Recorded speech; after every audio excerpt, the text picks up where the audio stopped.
हर शख्स, हर political leader Lakhimpur की तरफ दौड़ रहा है। सवाल यह है कि लखीमपुर की डगर और चुनाव पर नजर। सबसे बड़ी वजह यही है कि आखिर एकाएक नेताओं को क्या सूझी कि लखीमपुर चलो, लखीमपुर की दौड़ शुरू कर दी। वजह सिर्फ एक है, उत्तर प्रदेश में चुनाव है और अगले साल शुरुआत में ही चुनाव है। यही सबसे बड़ी वजह। आइए आपको जल्दी से बताते हैं कौन कौन से नेता लखीमपुर की तरफ दौड़ चुके हैं, दौड़ रहे हैं या दौड़ने वाले थे। देखिए जरा, लिस्ट बहुत लंबी है। इस फहरिस्त में कौन कौन से नाम है आपकी टेलीविजन स्क्रीन पर। राहुल गांधी, पहले प्रियंका गांधी, उसके बाद राहुल गांधी। अगला नाम कौन सा है इसके बाद आपको दिखाएं, भूपेश बघेल, चरणजीत सिंह चन्नी, ये भी लखीमपुर जाने के लिए पूरी तरह से तैयार बैठे थे। सचिन पायलट, अखिलेश यादव इन नामों में शुमार हैं। इसके अलावा अगला नाम है सतीश चंद्र मिश्र और असदुद्दीन ओवैसी। सबको इस वक्त सिर्फ लखीमपुर खीरी नजर आ रहा है। वजह है साफ कि इलेक्शन होने हैं और किसान से बड़ा वोट बैंक कोई है नहीं। जयंत चौधरी और राघव चड्ढा, तो कोई पार्टी पीछे नहीं थी लखीमपुर की दौड़ में। लेकिन बड़ा सवाल यही है कि आखिर जिन मुख्यमंत्रियों को अपने राज्य संभल नहीं रहे हैं वो भी लखीमपुर पहुंच रहे हैं। देखिए जरा रिपोर्ट। यह पर्यटन पॉलिटिक्स का क्लाइमैक्स है। उत्तर प्रदेश में चुनाव है, इस बात के संकेत हैं। ये वोट के लिए लाशों पर सियासत का बेशर्म खेल है।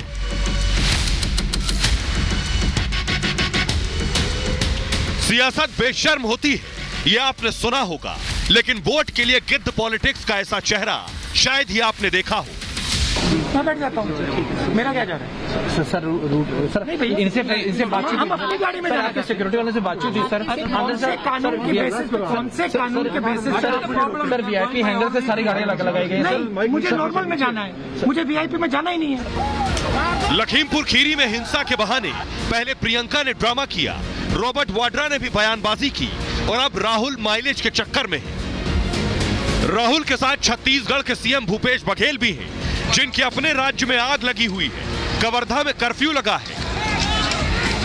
लेकिन बघेल उत्तर प्रदेश में है। छत्तीसगढ़ सरकार की ओर से प्रत्येक परिवार को, प्रत्येक किसान को 50 लाख रुपए, जिसके परिवार में अपने सदस्य को खोया है, और साथ ही उस पत्रकार के परिवार को भी 50 लाख रुपए देने की छत्तीसगढ़ सरकार की ओर से घोषणा करता हूँ। पंजाब के मुख्यमंत्री चरणजीत सिंह चन्नी भी उत्तर प्रदेश में लैंड कर चुके हैं। अपना राज्य संभल नहीं रहा, ये यूपी में किसानों की रहनुमा बने हैं। मैं पंजाब सरकार की तरफ से जो मारे गए हैं उनके परिवारों को 50 लाख रुपया पर फैमिली, इंक्लूडिंग पत्रकार जिनको मारा गया है, इन सब लोगों को 50 लाख रुपए पर फैमिली हम पंजाब सरकार की तरफ से देंगे। ये तस्वीर राजस्थान के हनुमानगढ़ की है। यहाँ कांग्रेस का राज है। धान की खरीद के लिए प्रदर्शन कर रहे किसानों पर लाठियां बरसाती ये राजस्थान की पुलिस है। लेकिन गहलोत राजस्थान के किसानों के लिए नहीं, बल्कि यूपी के किसानों के लिए परेशान है। इतनी बेशर्मी शायद ही कभी देखने को मिलती है। पूरा देश समझ रहा है तो हो क्या रहा है, और हद हो गई लखीमपुर खीरी में तो। लेकिन कांग्रेस इकलौती पार्टी नहीं। SP, BSP, left, RJD, TMC, Kejriwal सब इसी कतार में हैं। ऐसी क्या बात हो गई वहाँ, ना किसी पत्रकार को पहुँचने दिया जा रहा, ना किसानों को पहुँचने दिया जा रहा, ना किसी विपक्ष के नेता को। आज पूरा भारत जानना चाहता है कि लखीमपुर में आखिर हुआ क्या था। लखीमपुर खीरी में जो हुई दुर्घटना है उस पर सभी अफसोस में हैं। हम जल्दी ही मंत्री के पुत्र की गिरफ्तारी की खबर सुन सकते हैं, ऐसा मेरा अनुमान है। 120B का मुकदमा हुआ, सब कुछ सामने है, वो मंत्री पद पे बने हुए हैं। पुत्र अभी भी गिरफ्तारी से बाहर है, और गिरफ्तार किन्हें किया जा रहा है? जो आवाज उठा रहे हैं। इन सब के बीच योगी ने इनकी पर्यटन पॉलिटिक्स की हवा निकालने का नया तरीका इजाद किया। 5-5 के जत्थे में इन्हें लखीमपुर खीरी के दर्शन कराए जा रहे हैं, ताकि इनकी सियासत की दुकान बंद हो और प्रशासन का कामकाज पटरी पर लौटे।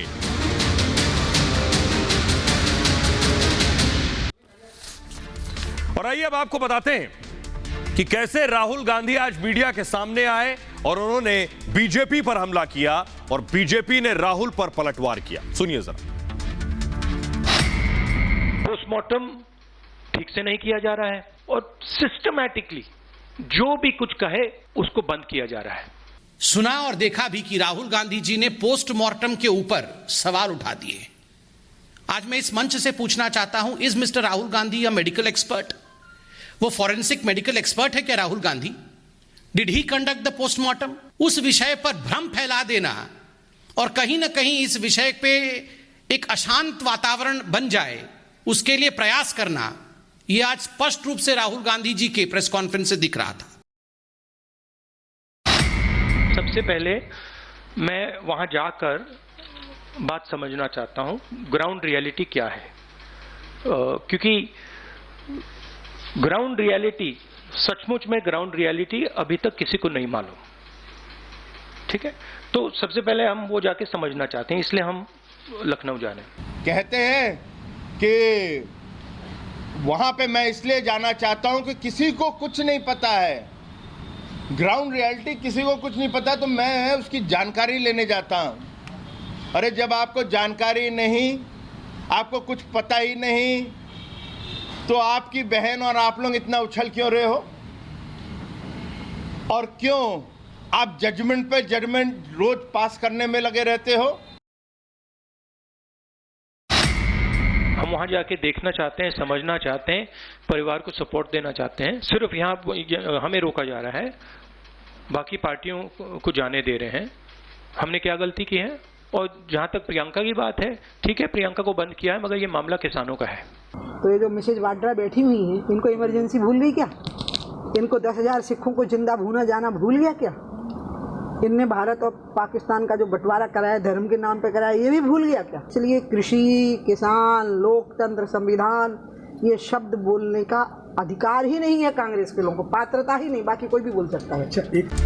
और आइए खबरों में आगे बढ़ते हैं, बात करते हैं ड्रैगन पर नकेल की। जी हां, क्योंकि जल्द आ रहा है ड्रैगन का काल। बहुत दिन चीन ने हिमाकत कर ली और बहुत दिन बॉर्डर पर चीन ने हालात खराब करने और तनाव पैदा करने की कोशिश कर ली, लेकिन अब ये दिन खत्म होने वाले हैं, क्योंकि भारत की एलएसी पर भी नजर है और भारत के पास अब ऐसा ब्रह्मास्त्र आने वाला है, ऐसा ब्रह्मास्त्र जो चीन को खदेड़ देगा। देखिए रिपोर्ट।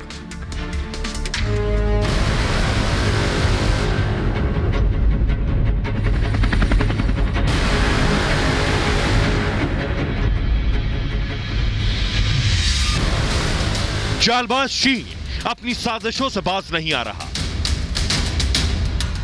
एलएसी पर चीन ने अपनी सेना बढ़ा दी है।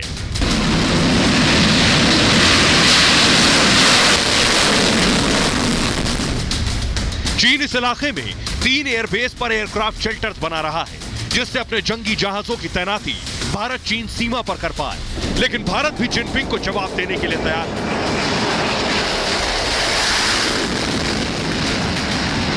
अभी भी चाइनीज एफओएस PLAF की डिप्लॉयमेंट्स अभी भी है 3 एयरबेसेस में अक्रॉस ईस्टर्न लद्दाख। डिसएंगेजमेंट के बारे में बातचीत हो रही है। इंफ्रास्ट्रक्चर डेवलपमेंट काफ़ी हद तक बढ़ी हुई है चीन की तरफ से, but this is not going to affect the air operations पर से। हमारी तरफ से हमारी पूरी तैयारी है। भारत चीन के साथ अपने सुरक्षा घेरे को भी मजबूत करने में जुटा है। रूस से S-400 मिलने के बाद भारतीय वायुसेना की ताकत बढ़ जाएगी। The S-400 as per the contract and on schedule hopefully should be inducted within this year, the first unit. दरअसल चीन ने S-400 मिसाइल डिफेंस सिस्टम तैनात कर रखा है। इस साल भारत को रूसी ब्रह्मास्त्र S-400 मिल जाएगा। इसके बाद चीन और पाकिस्तान की नापाक साजिशों का करारा जवाब मिलेगा।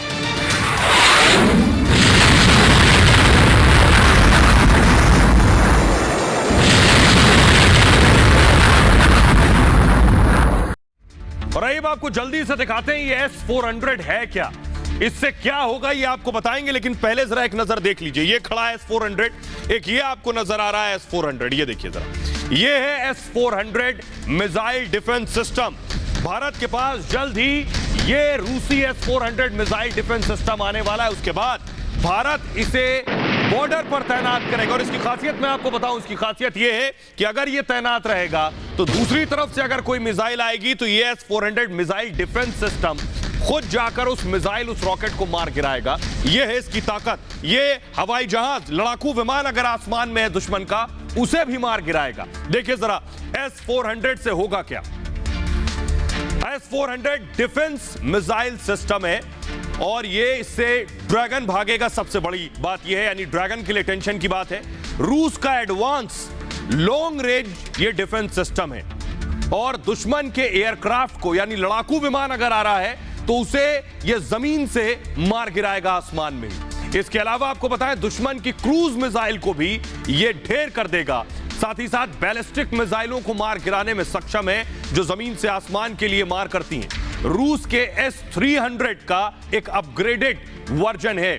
एक ही राउंड में 36 बार वार करने में सक्षम है, एक बार में, और साथ ही 400 किलोमीटर तक की रेंज पर यह हमला कर सकता है। यानी 400 किलोमीटर दूर मिसाइल को मार गिराने की ताकत रखता है और एक बार में 100 टारगेट पहचान सकता है। यह सबसे बड़ी बात है। यानी 100 अगर एयरक्राफ्ट, लड़ाकू विमान या मिसाइल आ रही है तो उसे यह मार गिरा सकता है। S-400 मिसाइल सिस्टम में 12 लॉन्चर्स लगे हैं और 3 तरह की मिसाइल पर एक साथ यह निशाना लगा सकता है। S-400 सिस्टम की कीमत आपको बताएं, $5.4 अरब इस मिसाइल डिफेंस सिस्टम की कीमत है। आइए, इससे पहले आपको मैंने दिखाया, इससे पहले हिंदुस्तान ने LAC पर K9 वज्र तोपें भी खड़ी कर दी हैं। यह है K9 वज्र। जी हां, अत्याधुनिक टैंक हैं। यानी LAC पर जो तनाव बना हुआ है उस तनाव को कम करने के लिए, चीन को बराबर से टक्कर देने के लिए हिंदुस्तान ने अपना ये K9 वज्र बॉर्डर पर उतार दिया है। तो चीन किसी मुगालते में ना रहे कि हिंदुस्तान किसी मायने में कम बैठेगा या 19 बैठेगा। आइए अब आपको बताते हैं, लेकिन अमेरिका को परेशानी है इससे।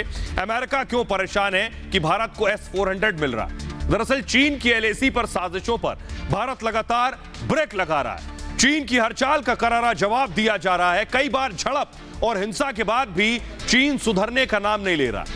बातचीत में वो कहता कुछ है और करता कुछ और है। और रूसी ब्रह्मास्त्र के आने के बाद चीन की हर साजिश बेकार हो जाएगी। चीन के साथ ही पाकिस्तान भी S-400 की ताकत से डरेगा। लेकिन अमेरिका चाहता है भारत रूस से S-400 की डील न करे। हालांकि भारत और अमेरिका के रिश्ते अपने सबसे बेहतर स्तर पर हैं और भारत ने अमेरिका को साफ कर दिया है कि वो रूस के साथ डील पर आगे बढ़ेगा। अमेरिका को भी भारत की जरूरतों का अंदाजा है, लेकिन सवाल यह है कि आखिर अमेरिका को S-400 से दिक्कत क्या है। दरअसल अमेरिका अपना डिफेंस सिस्टम बेचना चाहता है, लेकिन रूस के S-400 के सामने अमेरिकी सिस्टम कमजोर है।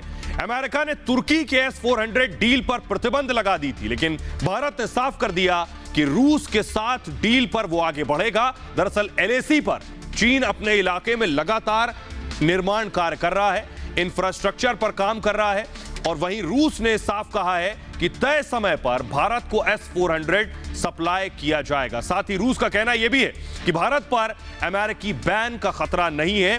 दरअसल चीन बार बार LAC पर तनाव की स्थिति बनाने की कोशिश करता है और अब S-400 डिफेंस सिस्टम के आने से भारत की वायुसेना बेहद शक्तिशाली हो जाएगी। तो ये भारत के लिए एक बड़ा ब्रह्मास्त्र होगा। तो चीन केवल एक तरफ से नहीं मार खाएगा, अमेरिका ने भी तैयारी कर ली है चीन का हिसाब करने की। बाइडेन ने जिनपिंग को आखिर फोन क्यों किया, यह बड़ी बात है। आखिर क्या वजह रही कि बाइडेन को जिनपिंग को फोन करना पड़ा? दरअसल वजह थी ताइवान। ताइवान में एक दो नहीं, 100 लड़ाकू विमान, 100 फाइटर जेट्स चीन ने भेज दिए। हड़कंप है ताइवान में कि चीन क्या ताइवान पर कब्जा कर लेगा। जरा रिपोर्ट देखिए पहले।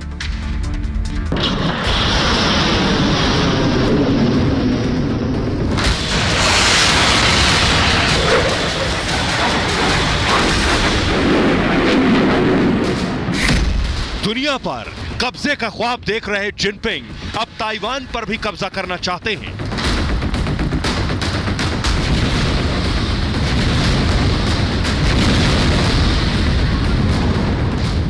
और इसके लिए वो ताइवान को हवाई धमकी दे रहे हैं। चीनी लड़ाकू विमान ताइवान को धमका रहे हैं। ताइवान को डर है कि चीन उस पर कब्जा न कर ले। पिछले शुक्रवार से अब तक 150 से ज्यादा चीनी लड़ाकू विमान ताइवान के हवाई क्षेत्र में उड़ान भर चुके हैं। सोमवार को सबसे ज्यादा 50 से अधिक चीनी लड़ाकू विमान ताइवान में उड़ते नजर आए, जिसमें 40 चीनी J-16 फाइटर जेट, 12 न्यूक्लियर क्षमता वाले H-6 बॉम्बर शामिल हैं।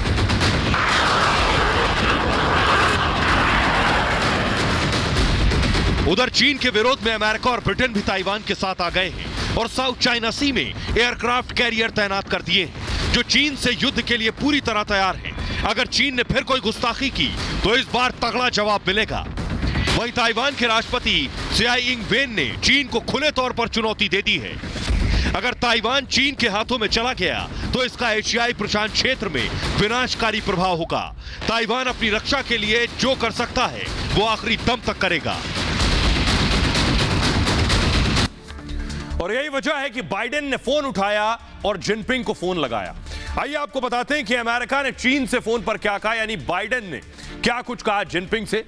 बाइडेन ने जिनपिंग को फोन किया। जिस तरह से तनाव बरकरार है, ताइवान चीन के बीच ये टेंशन जारी है और टेंशन लगातार बढ़ रही है।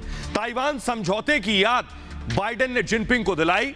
दोनों देशों में समझौता चाहते हैं बाइडेन, इसलिए बाइडेन ने फोन किया। आइए अब आपको बताते हैं कि आखिर बवाल किस बात का है। जरा देखिए कि आखिर क्यों चीन ताइवान पर कब्जा करना चाहता है। यह देखिए जरा, मैं पहले आपको दिखाता हूं कि ताइवान कहां है और चीन कहां है। यह है चीन और ताइवान कहां है, यह मैं आपको बताता हूं। यह है ताइवान। तो चीन ताइवान पर कब्जे की मंशा रखता है कि ताइवान पर वो कब्जा कर ले, लेकिन कब्जे के पीछे वजह क्या है, विवाद क्या है, जरा मैं बताऊं कि ताइवान पर आखिर क्यों चीन अपना हक जताता है। चीन ताइवान को अपना हिस्सा मानता है। एक सबसे बड़ी बात, ताइवान खुद को देश मानता है, यानी ताइवान कह रहा है हम देश हैं, चीन कह रहा है कि हमारा हिस्सा है। 1683 में चीनी चिंग राजवंश का ताइवान पर शासन था, यानी चीन का शासन 1683 में ताइवान पर था। 1895 में क्या हुआ, ताइवान जापान का हिस्सा बन गया। उसके बाद दूसरे विश्व युद्ध में अमेरिका ब्रिटेन ने जापान को हराकर ताइवान हासिल कर लिया। अब हुआ क्या, ताइवान को चीनी चैंग काई शेक को सौंप दिया, यानी दूसरे विश्व युद्ध के बाद अमेरिका और ब्रिटेन ने इसे चीन को सौंप दिया। चीनी चैंग काई ने ताइवान पर शासन कर लिया पहले विश्व युद्ध के बाद। 1945 में फिर से चीन का ताइवान पर कब्जा हो गया और 1949 में गृह युद्ध के बाद यह ताइवान अलग हो गया इससे, जब अंदर सिविल वॉर हुआ। 1980 के दौरान चीन ताइवान के रिश्ते अच्छे हुए, लेकिन चीन ने 1 कंट्री 2 सिस्टम का प्रस्ताव रखा कि हम एक देश है लेकिन सिस्टम अलग अलग होंगे। तो ताइवान ने चीनी प्रस्ताव को खारिज कर दिया और 2000 में च्वाई बियान ताइवान के राष्ट्रपति बन गए हैं। अभी जो हालात हैं वो आपके सामने। बियान ने ताइवान की स्वतंत्रता का समर्थन किया है और चीन ताइवान के रिश्ते बेहद खराब होते चले गए। वही हाल इस वक्त बना हुआ है। आइए अब आपको बताते हैं कि आखिर क्या जंग के आसार बन रहे हैं, क्यों आखिर अमेरिका साउथ चाइना सी में पहुंच चुका है। अमेरिका ताइवान के साथ कंधे से कंधा मिलाकर खड़ा है। अब आपको बताते हैं कि ताइवान की सैन्य स्थिति क्या है। दरअसल ताइवान एक छोटा सा मुल्क है, लेकिन ताइवान के साथ अमेरिकी सेना खड़ी हुई है। अमेरिका ही ताइवान को हथियार और गोला बारूद सप्लाई करता है और अमेरिकी सेना ही ताइवान मिलिट्री को प्रशिक्षण देती है। यह अभ्यास के दौरान की तस्वीरें हम आपको दिखा रहे हैं। अमेरिका और ताइवान चीन से मुकाबले के लिए ताइवान अपनी सैन्य क्षमता को लगातार मजबूत बना रहा है। कुछ दिनों पहले ही ताइवान ने साउथ चाइना सी में अमेरिका के साथ युद्धाभ्यास किया था, जो चीन के लिए खुले तौर पर एक चुनौती है। कुछ रिपोर्ट्स में दावा किया गया कि ताइवान के पास 1000 से लेकर 1500 किलोमीटर की दूरी तक मारक क्षमता वाली मिसाइल है, जिनको अगर ताइवान ने इस्तेमाल किया तो चीन के कई बड़े शहर तक पहुंच होगी इनकी, यानी हांगकांग, शंघाई, गुआंगडोंग और झिंजियांग ताइवान की मिसाइल रेंज में होगी। मिसाइल की रेंज में चीन के परमाणु केंद्र और ऑयल रिजर्व भी हैं। ये सबसे बड़ी टेंशन चीन के सामने। आइए अब आपको बताते हैं बात तालिबान की। तालिबान कैसे हिंदुस्तान पर हमला कर रहा है, ये अब हम आपको बताएंगे। तालिबान के सनकी का भारत पर कैसे हमला। दरअसल आपको बताएं कि तालिबान की हकीकत तो सामने आ चुकी है पूरी दुनिया के, लेकिन तालिबान को अगर किसी से डर है तो वो सिर्फ भारत। और तालिबान में जो बैठे पाकिस्तानी पिट्ठू, वो दरअसल हिंदुस्तान पर हमला कर रहे हैं। देखिए जरा, कैसे गुस्ताखी की है तालिबान ने।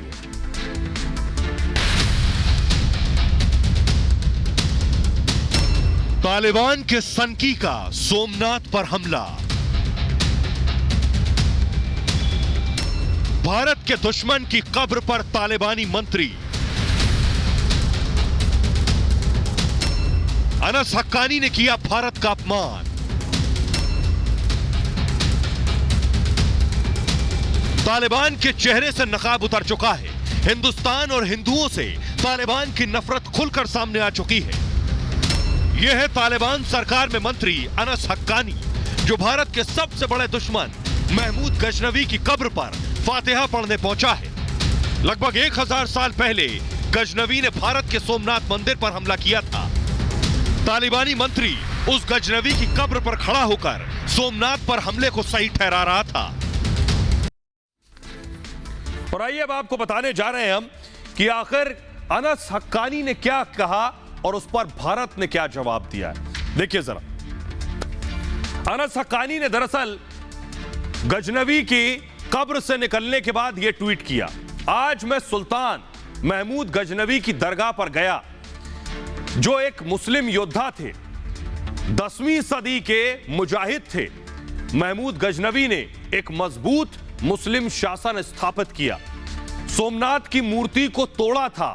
यह ट्वीट था अनस हक्कानी का, यानी सोमनाथ की मूर्ति को तोड़ा था, यह भी उसने अपने ट्वीट में जिक्र किया। अब आप इस आतंकी की जहनियत समझ सकते हैं जो बैठा है अफगानिस्तान में, जो तालिबान का मंत्री है। इस पर भारत की तरफ से जवाब दिया गया। कपिल मिश्रा ने ट्वीट किया, सोमनाथ आज भी बुलंदी के साथ खड़ा है, लेकिन गजनवी, गोरी, गजनी, तैमूर के शहर गरीबी और भुखमरी में बर्बाद हो गए। बीजेपी के नेता शलभमणि त्रिपाठी ने ट्वीट किया, हे भूखे नंगे जंगली, तुम्हारी नस्लें मिट गई। हक्कानी को टैग करते हुए उन्होंने ट्वीट किया, हमें मिटाने की कोशिश में ना तो कामयाब हुए ना कभी हो पाओगे। भारत की तरफ बुरी नजर से देखने वालों की आंखों ने गीदड़ की मौत चुनी है, आगे भी जो देखेगा गीदड़ की मौत पाएगा। तो भारत की तरफ से भी उसी भाषा में जवाब दिया गया अनस हक्कानी को। आइए अब मैं आपको जल्दी से बताता हूं कि आखिर कौन था गजनवी और इसने क्या किया था। हिंदुस्तान का सबसे बड़ा दुश्मन महमूद गजनवी का जन्म 971 में हुआ था। दरअसल 27 साल की उम्र में इसने गद्दी संभाली और 17 बार भारत पर आक्रमण किया गजनवी ने। 12 ज्योतिर्लिंगों में से एक सोमनाथ मंदिर पर इसने हमला किया था गजनवी ने। 5000 सैनिकों के साथ सोमनाथ पर इसने हमला किया था।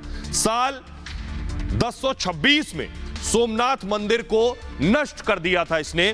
और इसके अलावा आपको बताऊं, उसके बाद से ये बार इसने यानी 17 बार हमला किया। बता रहा है कि हिंदुस्तान को लूटना ही इसका मकसद था। लेकिन आपको बताऊं कि आखिर अनस हक्कानी ने जो कुछ कहा है वो बताता है कि उसकी नीयत क्या है और तालिबान की हकीकत क्या है, कि वो देश के लोगों से यानी हिंदुस्तान और हिंदुओं से किस कदर नफरत करता है। उसकी मैं आपको तस्वीर भी दिखाऊंगा। एक बार फिर अनस हक्कानी ने भारत के पुराने जख्मों को कुरेद कर उन्हें ताजा कर दिया।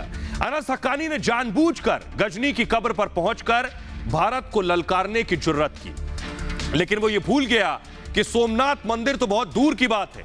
उसकी तरफ आंख उठाने का किसी के दिल में ख्याल भी आया तो भारत ऐसा इलाज करेगा कि रूह तक काम जाए। हालांकि ये पहली बार नहीं है जब अनस हक्कानी ने भारत के खिलाफ इस तरह का जहर उगला हो। अनस हक्कानी ने हाल ही में एक इंटरव्यू दिया था, उसमें कहा था कि अफगानिस्तान भारत का सच्चा दोस्त नहीं है।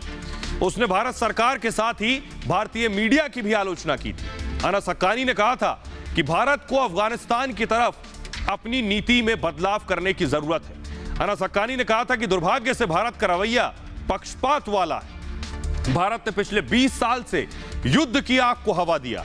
हक्कानी ने कहा कि भारत ने अभी तक शांति के लिए कुछ नहीं किया। भारतीय मीडिया तालिबानियों की खराब छवि पेश कर रही है। सोचिए जरा, तालिबानियों की भी अच्छी छवि हो सकती है क्या? ये अभी भी एक गलतफहमी में जी रहे हैं। तो सिर्फ ये तस्वीर नहीं, यही तालिबान 20 साल पहले क्या किया था वो तस्वीरें मैं आपको दिखा रहा हूं। बुद्ध की प्रतिमा पर देखिए किस तरह से हमला किया था। बुद्ध की प्रतिमा थी बामियान में जिसे तालिबानियों ने उड़ा दिया था। ये 20 साल पहले सोच थी और आज भी वही सोच है। जब अनस हक्कानी गजनवी की कब्र पर जाकर फातिहा पढ़ता है और सोमनाथ मंदिर का जिक्र करता है, यानी दोनों सोच अब तक बदली नहीं है। मैं तो कहूंगा जो सोच गजनवी की थी वही 20 साल पहले और वही अब है। ये देखिए, ये अफगानिस्तान की तस्वीर मैं दिखा रहा हूं, गुरुद्वारे की। कल की तस्वीर, गुरुद्वारे में तालिबानी घुस गए, वहां मारपीट की। सीसीटीवी कैमरे जो लगे थे उन सारे सीसीटीवी कैमरों को तोड़ दिया। यह है तालिबान की हकीकत। यानी किसी और धर्म, किसी और मजहब का कोई शख्स बर्दाश्त नहीं है। ये एम्बियंस के साथ अगर मैं सुनाऊं, ये तस्वीरें आप देख रहे हैं, सीसीटीवी फुटेज तक वहां तोड़ डाले। मकसद डराना धमकाना, ये तालिबान की एक हकीकत है। तो सिर्फ हिंदू और सिख नहीं, शिया भी इन्हें बर्दाश्त नहीं। हजारा समुदाय के शियाओं को गोलियों से भून डाला। अगर एमबीएस में सुनाऊं, ये देखिए, ये तस्वीरें आप देख रहे हैं। 13 शियाओं को, 13 हजारा समुदाय के लोगों को गोलियों से भून के जान से मार दिया है। ये तालिबान की असली हकीकत है। आइए एक और तस्वीर आपको दिखाऊंगा मैं कि कैसे लोगों को फांसी पर लटका दिया है। दूसरी तस्वीर जरा दिखाऊं, ये देखिए, जिन लोगों को मारा है वो तस्वीरें ये देखिए ना आप, ये देखिए जरा, ये क्रेन आप देख रहे हैं, ये 2 लोग लटके हुए नजर आ रहे हैं आपको। इन दोनों को फांसी से लटका मार टांग दिया है, लटकाकर। यानी पहले इन्हें मारा, उसके बाद फंदे से लटका दिया। यह है तालिबान की हकीकत। आइए अब आपको बताने जा रहा हूं कि तालिबान की कथनी और करनी में कितना बड़ा फर्क है। तालिबान चाहता है कि दुनिया उसे मान्यता दे, लेकिन क्या वो इस लायक है? देखिए जरा, तालिबान कहता कुछ और है और करता कुछ और है। ग्राफिक जल्दी से मैं दिखाऊंगा कि तालिबान पहले क्या कहता रहा और अब तालिबान क्या कर रहा है, क्योंकि दुनिया के सामने उसका झूठ बेनकाब हो चुका है। तालिबान ने पहले कहा सभी धर्मों को वो समान अधिकार देंगे, लेकिन हकीकत क्या है? जो वहां शिया मौजूद हैं हजारा समुदाय के, उन पर जुल्म हो रहा है, उन्हें जान से मार रहा है, चुन चुन कर। तालिबान ने कहा महिलाओं को एक जैसा और समान अधिकार देंगे। हकीकत यह है महिलाओं की सरेआम पिटाई हो रही है, महिलाओं पर पाबंदियां थोप दी गई हैं, स्कूल जाने पर पाबंदी है, घर से निकलने पर अकेले पाबंदी है, पार्लर बंद कर दिए गए हैं। मीडिया की स्वतंत्रता का ध्यान दिया जाएगा, तालिबान ने कहा था, लेकिन हकीकत यह है कि मीडिया पर हमले हुए, जो लोग प्रोटेस्ट को भी कवर कर रहे थे उन पर भी हमले हुए और चुन चुनकर कई पत्रकारों को मारा भी गया। आतंक मुक्त अफगानिस्तान होगा, यानी अफगानिस्तान में आतंक नहीं होगा। हकीकत यह है, अमेरिका का दावा है कि आईसिस खुरासान मौजूद है, अफगानिस्तान में अलकायदा भी मौजूद है, आतंकियों को पनाह नहीं देंगे, यह कहा था तालिबान ने। हकीकत यह है कि अलकायदा भी अफगानिस्तान के अंदर पैर पसार चुका है। यह है तालिबान की हकीकत जो हमने इस वक्त आपको बताई है। किसी से बदला नहीं लेंगे, यह कहा था उन्होंने, लेकिन आवाज उठाने वालों की हत्या कर दी है अब तक तालिबानियों ने। विरोधियों को माफी दी जाएगी, पंजशीर के लड़ाकों की चुन चुनकर हत्या की गई है। सुरक्षित अफगानिस्तान होगा। हकीकत यह है भारत अमेरिका को आंख दिखा रहा है। तालिबान भले ही कोई बिसात ना हो, लेकिन दूसरे देशों से शांतिपूर्ण संबंध रखेंगे। हकीकत यह है भारत अमेरिका को अभी आंख दिखा रहा है, यह हिमाकत कर रहा है तालिबान। किसी और धर्म, बहरहाल ये भारत की बात है। मैं इतना ही